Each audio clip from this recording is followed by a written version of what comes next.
غاصب اسرائیل نے ایک بار پھر غزہ میں قتل عام تیز کر دیا ہے۔ غیر ملکی میڈیا کے مطابق صہیونی فوج نے غزہ سٹی میں فضائی حملے اور ٹینکوں سے گولہ باری کی، جس کے نتیجے میں 2 لڑکیوں سمیت 6 فلسطینی شہید ہو گئے۔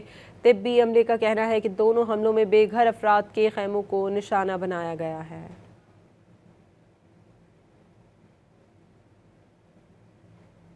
غاصب اسرائیل نے ایک بار پھر غزہ میں قتل عام تیز کر دیا ہے۔ غیر ملکی میڈیا کے مطابق صہیونی فوج نے غزہ سٹی میں فضائی حملے اور ٹینکوں سے گولہ باری کی، جس کے نتیجے میں 2 لڑکیوں سمیت 6 فلسطینی شہید ہو گئے۔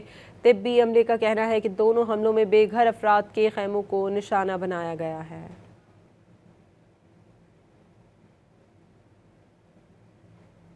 غاصب اسرائیل نے ایک بار پھر غزہ میں قتل عام تیز کر دیا ہے۔ غیر ملکی میڈیا کے مطابق صہیونی فوج نے غزہ سٹی میں فضائی حملے اور ٹینکوں سے گولہ باری کی، جس کے نتیجے میں 2 لڑکیوں سمیت 6 فلسطینی شہید ہو گئے۔ طبی عملے کا کہنا ہے کہ دونوں حملوں میں بے گھر افراد کے خیموں کو نشانہ بنایا گیا ہے۔